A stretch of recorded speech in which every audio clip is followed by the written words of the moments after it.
At sasamahan po namin kayo ni Dean Mel dahil oras na po para sa isang public service na naman. Magbibigay po kami sa inyo ni Dean Mel ng libreng payong legal. Samantala, nasa kabilang linya naman po ang ating next caller na si Belia Acebede. Good morning sa iyo, Belia. Good morning po. Ano ang may paglilingkod sa iyo ni Dean Mel? Nais ko lang po sanang magtanong. Sige lang. Meron po bang makukuhang separation pay kapag nag-resign? Kagaya ko po, magsa-10 taon na po ako. Plano ko po sana kasing mag-resign. Mag-resign.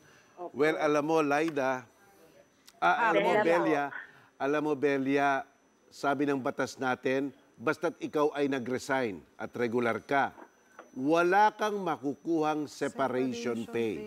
Kailan lang ba nakukuha ang separation pay? Dito lang sa mga dahilan na ito. Una, yung tinatawag na retrenchment. Halimbawa, yung kumpanya na pinagtatrabahuan mo, isang departamento na nandoon ka, mawawala na. Hindi mo naman kasalanan, bibigyan ka ng separation pay kasi mawawalan ka ng trabaho. Halimbawa, lima kayo, magkakamukha naman ang ginagawa nyo. Tawag dyan, redundancy. Tatanggalin ng ilan sa inyo, pero mabibigyan ng separation pay. Halimbawa, nagmumula ang sakit mo sa trabaho mo, baka matanggal ka, pwede ka mag-separation pay. Yan. O kaya, magtitiklop na, magsasarado na yung inyong kumpanya, pero hindi naman lugi, magkakaroon ka rin ng separation pay. O kaya, tignan mo yung collective bargaining agreement ng mga empleyado at saka ng kumpanya. Kung sinasabi doon, sa anumang rason, pwede kang makakuha ng separation pay, doon ka lang makakakuha ng separation pay, union. Pero kung wala yung mga iyon, basta't nag-resign kasi, walang separation pay. Ganun po ba? Oo, ganun. Pwede po bang, paano po kasi yung mga kasama ko po sa trabaho, ginawa po kasi silang contractual every 5 months. Endo. Opo. Pero mga ano na po sila, kung kukwentahin niyo po, mga 20 years, 29 years na po sila. Ganun din po sila. Nakikinig ka ba kay President Duterte?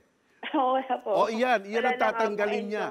Iyan ang tatanggalin niya sapagkat nga iyang endong yan, talagang inaabuso ang mga manggagawa. Ngayon, kung ang mangyayari yan, at ito pwede mo talagang igiit ngayon pumunta ka sa NLRC at ang mga kasamahan mo at sabihin mo, paulit-ulit lang ang endo para ituring kayong regular na at magkakaroon kayo ng mga karapatan bilang mga regular na manggagawa. Dapat igiit lang kasi kung hindi iginigiit na regular kayo, talagang papaikutin lang ang utak niyo dyan.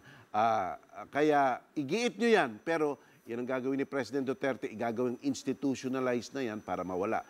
Pero kahit na ngayon, pwede nyo igiit sa National Labor Relations Commission para tawagan ng pansin ang nagpapatrabaho para ituring na kayong regular. Ayan. Alright. Okay? Salamat po. Maraming salamat. Okay po. Salamat. Kung meron po kayong mga problemang kailangan ng legal na aksyon, maaari po kayo mag-text sa amin. Text line na 0999-879-7877 o mag-iwan ng mensahe sa aming Facebook account sa Itanong kay Dean. Susubukan po natin sagutin ang inyong mga problemang legal.